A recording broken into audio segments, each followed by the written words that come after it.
Welcome everyone to part two of Basement Quality Banter, episode 44. And we're basement quality for a reason because we ran out of time on our free Zoom link. So sorry for cutting you off, Matt. I'm incredibly embarrassed. Oh no, Please, no, no! I'm please incredibly continue. embarrassed because I've never learned the art of the short answer. So no, But we love so hearing your sorry about that. voice. That's why we've got you on. With Brews News being down since 2024, we've missed your voice, but probably not as much as we've missed Ian's voice because you know that liquid chocolate sound that he's Oh, got. Like it was he really should cool to have a see him. late night FM jazz program. It Oh, yep. was really I'd cool to listen to that. see him, hear him at the awards, see him pick up a trophy for his stout at Soapbox. It was really cool that Jake has mentioned that the champion beer of this year's awards, the 50K IPA, was actually one of Ian's recipes at Happy Valley that Jake tweaked. And I've Mate, always had Ian, high regard if for if you're Ian. going to connect the DNA of the Queensland industry, particularly, there Yeah, can't be too many breweries that Ian hasn't worked in or have something from it. You know, like he was one of the first people I met in the industry. In fact, I interviewed him for one of the very first paid articles I wrote about beer when he was still a plumber yeah. and working as a sommelier up at the Spotted Cow. So I mean, he's worked at so many Spotted breweries cow. and had a hand in so many beers, and he's just one of the most humble, most generous spirited, talented, brewers going. So it was exciting. And he would never take credit for any of it, I don't think, when he probably should. Yeah, yeah, So is it 1 degree of Ian for the Queensland brewing industry? yeah. He is the Kevin Bacon of the Queensland brewing industry. Yes. Yeah, brilliant. Nice. Well, now we've got time doing a part two. I was going to say that I found the quality of beers and judging gets better every year at the record number of entries we had at the Royal Queensland Awards this year. Um, Well, Luke, I might jump in because I've got one last question about Brews News, and then we can maybe yeah, move on. you Is that do. cool? Um, yeah. So, do you have a Brews News interview that you wish you asked some harder or softer questions, or an article that you wrote where you wish you had harder or softer opinions? I soft it. Yeah. Well, I don't know. I honestly don't know. You know, What's there done were is some done. things there were some things that like when I had a bone between my teeth. I probably should have, like the whole brew thing. On one hand, if there was ever any brew news, people would sort of say, "Well, where's the write up?" And then, you get people angrily going, "Oh, look, just let it go, let it go," and you kind of go, "Well, that's not how news works." I don't. Oh God, it's a really good question, and I probably need to think about it. I mean, clearly, as I said, like I got to the stage where I just felt that I was saying the same things over and over again, and Yeah. being a bit negative. But I mean, I can't really. There's probably more that I wish I had have celebrated about the industry. But no, yeah, I look, I don't know. I would have to actually go back and. Maybe to help guide you a little bit. So I think about What, 3 weeks what, ago I had where, my where do you think I was unfair? That's what I'd love to hear. Because I know that, well, I know Luke is very active in a lot of the Facebook chats and things like that. And so I'd love to hear, and I've got a bit of a pasting on a couple of the brewery things. So I'd love to hear what you both think about if I went in too hard or too soft on anyone in particular. um yeah, nothing really spring to mind. I just thought it would be an interesting question, and Mm, maybe this great will guide you question. a little bit. So through about 3 weeks ago I had my first BrewDog beer from the Australian brewery, and that was because of the fact that they um, were given that Queensland government grant to put the brewery in where it was, and that astounding amount of money that could have gone to already existing Queensland breweries, or even building programs for existing and new Queensland breweries coming up. So I'd boycotted BrewDog from when they opened until my wife bought me some beer at the bottle shop. She thought she was doing a good thing by buying me this BrewDog beer thing. She's given it to me. I'm like, oh, awesome! But so I swallowed it down very begrudgingly. So I don't know if that gives you a bit of a lead or Oh, look, pokes a I mean, nerve. it's a great example of how hard it is to cover the industry. Funnily enough, I was on ABC Radio yesterday. So when BrewDog was announced, I'm often called up to speak about current events in the brewing industry, and with what's happened, I was on ABC Radio talking about the same thing. 8 years after they were given thing, because on one hand, there's no simple story. The government should never have lured BrewDog here, and so they gave $800,000 cash as a grant. But then, when I was reading the accounts yesterday for the last two published accounts, over the last 2 financial years, they've had payroll tax remissions of $250,000. And that's not something that craft brewers were getting. And, as a result of the stink that I was able to sort of stir up about the government doing that, and sort of saying, what about all of the local brewers that you completely ignore the craft beer strategy? But I mean, it came to nothing. There was some TAFE training, which was great for the young brewers that got it. We got the brew lab that was one of the most underutilized facilities. It wasn't of benefit to any breweries, and yet it's now closed. Yeah. And is now closed, and no meaningful support to the industry elsewhere. And, as an economist who was on, and that interview is still available from 2018, but the economist said the government shouldn't be trusted to pick winners. They should create the environment where quality businesses flourish, and they didn't do that. And so they brought in a foreign competitor. They made it easier for them to compete, with this promise, and BrewDog, the corporate entity, as they did, it was, I won't say lies, but, they told a grossly inflated story, about we're going to spend $30 million. They wouldn't have spent a fraction of that. Maybe with wages, they might approach that, but most of the jobs have gone interstate to venues interstate, and the Queensland government lured them here. And that's unforgivable for the government, but that's the nature of government. And in trying to chase that story down, I could be accused of being anti-BrewDog. And, I think I gave them a lot of credit, and I had some wonderful interviews with numerous of the people there that I think I was very fair and very balanced and very supportive, because it wasn't them personally. And there's a lot of staff that were employed, and the brewers there are fantastic, even now. Yeah. So there's so much good about it. But at the same time, there was so much about the BrewDog story, and particularly them coming here, that was encapsulated the problems with the industry and the challenge it created, challenges for local things. So it's it's a really good it was a really good question, Angus, and even the example that you've given is a great way of illustrating that, because they're none of these stories are one-dimensional, and they're multi-layered. And I think the government deserves criticism. There's a lot I didn't like about the BrewDog business model, but at the same time, it's a nice facility, and they make good beers, and the people there are fantastic. And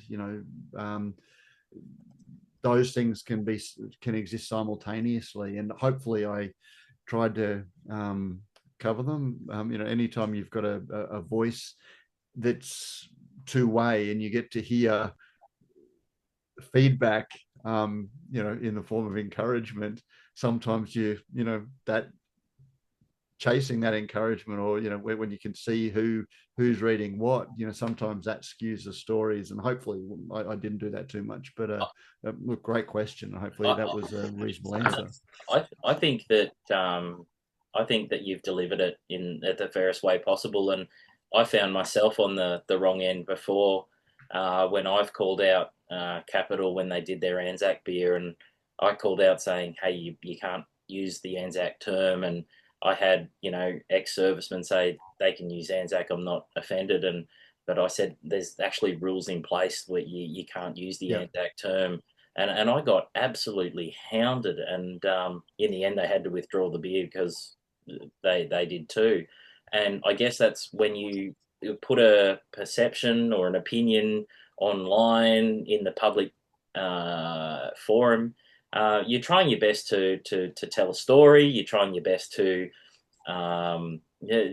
give every side as objectionable as you can, but there's still passion and love for the industry, and I guess there's always some interesting comments that we always get, Angus especially.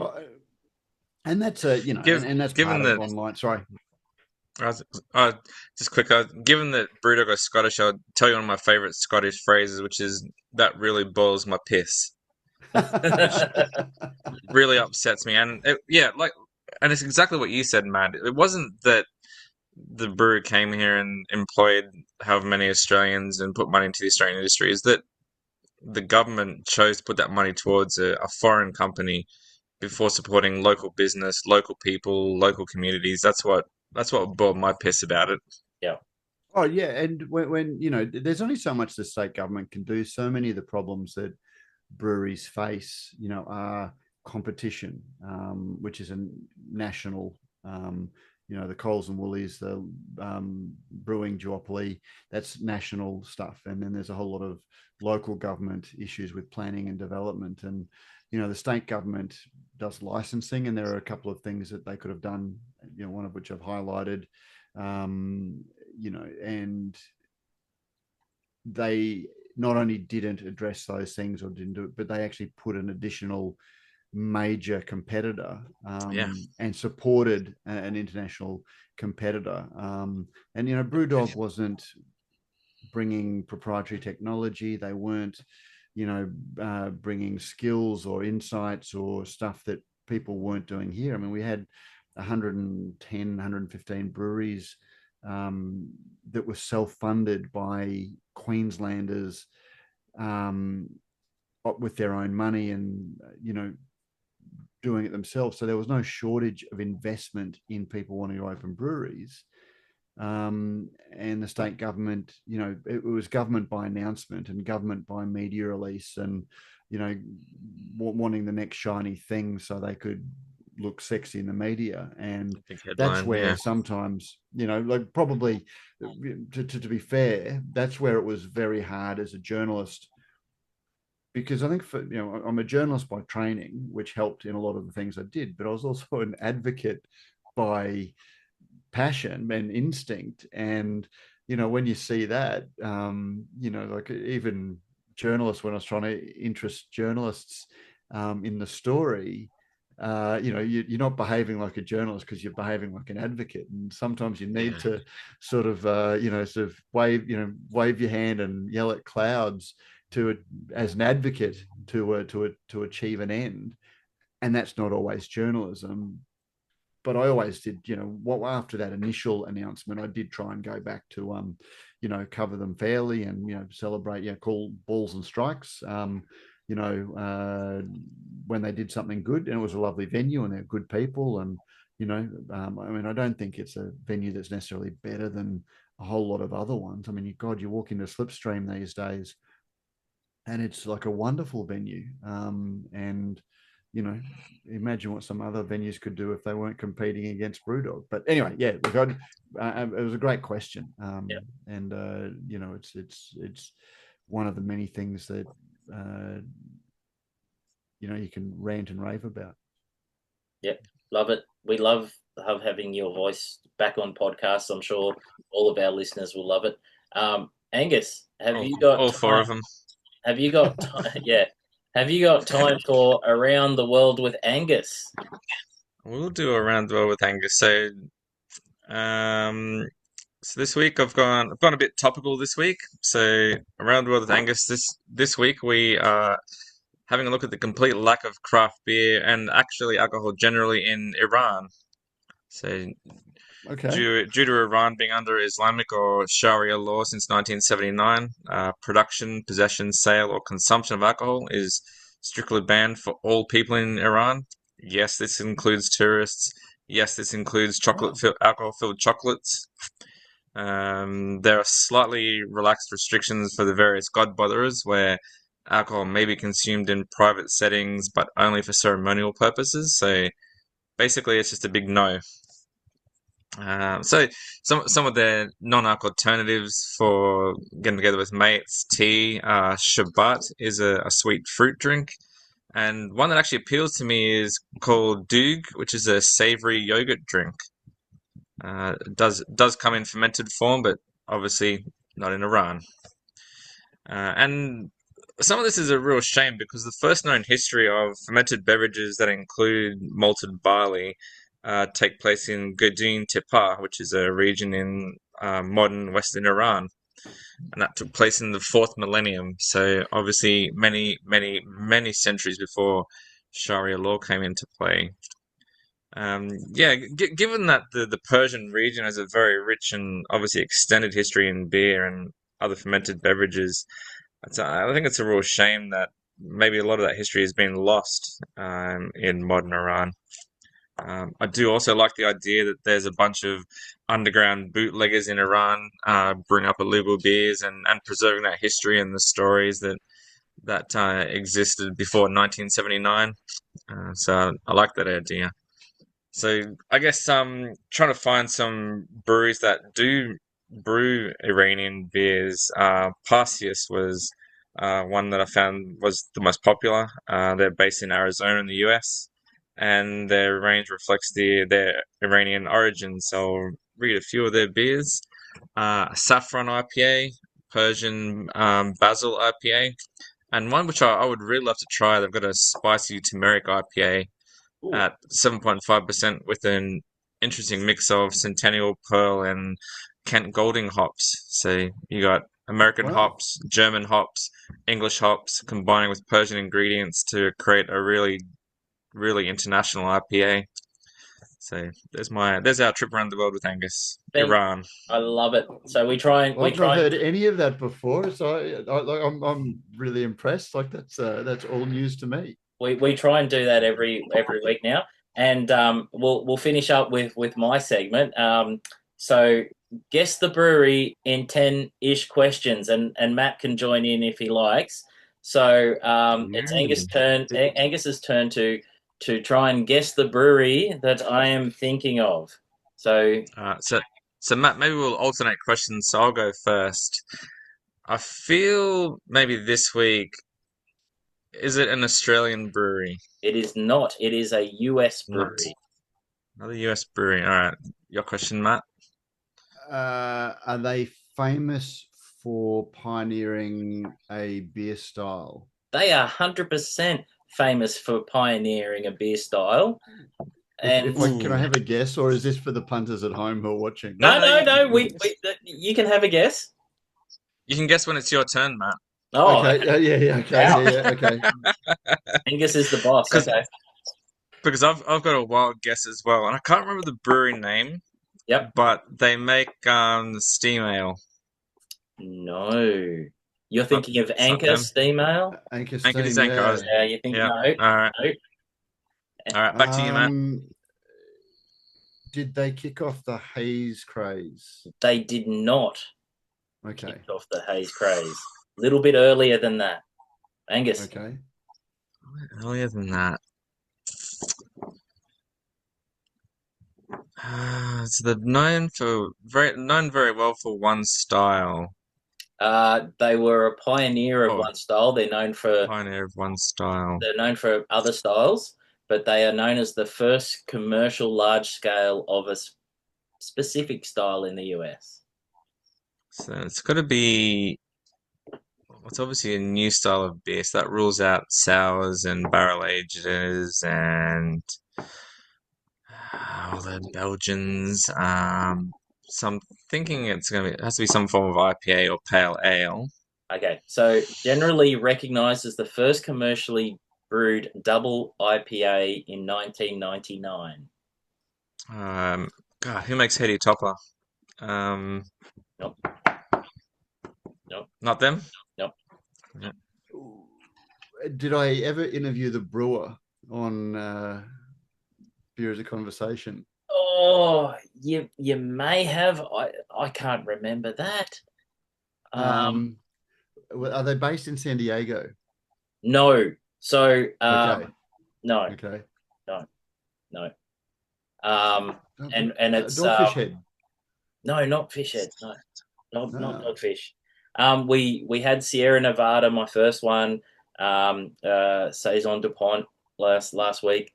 I can't tell you a beer that they're known for because it'll give it away automatically. Let's think. We've actually on our Basement Quality Banter Facebook page, we saw them dry hopping one of their beers a couple of months ago, and it was a ridiculous amount of hops, and it's something they only do once a year. That's Pliny the Elder. I can't remember who makes. I can't remember who makes Pliny the Elder. So back to Matt because he should know. Oh, I'm having but now you've said I'm having a complete mental blank on Pliny the Younger. Yeah. Pliny the Younger that they were dry hopping Pliny 4 the Younger. times. Pliny the Elder. Yep. Blind Pig was after the original brewery that they took over in Sonoma. I just imagine anybody who's listening is just screaming in their headphones. Yeah. It's these screaming. guys. There may be a water source nearby. Yeah. I think we're 10 questions in. Yeah, I'm having another Russian. Was it Russian River? Russian River. Yeah, sure. Beautiful. Yeah. Love it. So I ruled them out because I was thinking that I was saying before, so it's not sours, it's not like barrel beers, so I've kind of ruled them out. Forgot about them. So Supplication is their sour brown ale aged in Pinot Noir barrels. Yeah. Consecration is the dark sour in Cab Sav. Damnation, Temptation, Velvet Glow, but most known for Pliny the Elder and Pliny the Younger. Yep. But started in '97. Yeah, really, really cool. So I mean, God, on one hand, it's so recent, but then on the other hand, those memes that come up, if we were in Back to the Future, we'd be talking about a time when, sort of the 1950s. We're so old. It's official.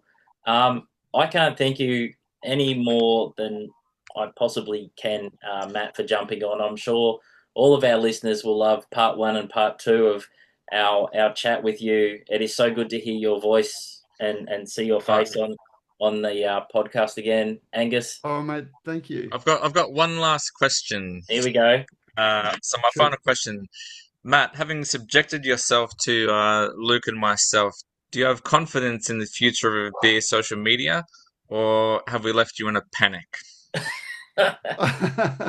No, this, as you can tell, I hate talking about beer, and I think this is fantastic. This is the best thing about beer is that it brings people together, and it has good conversations, and that's.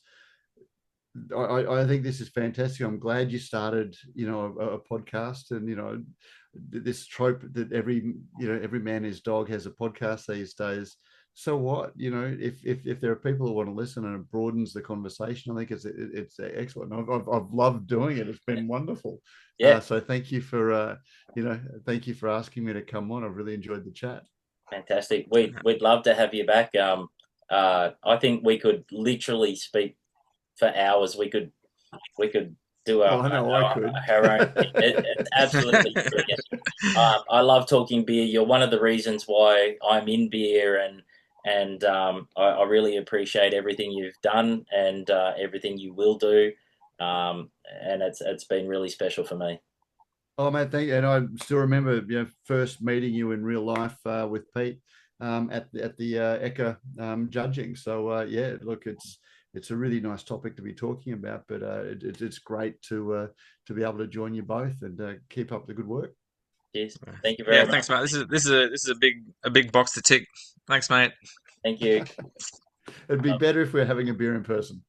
Beautiful. Lovely. Thank Uh, you.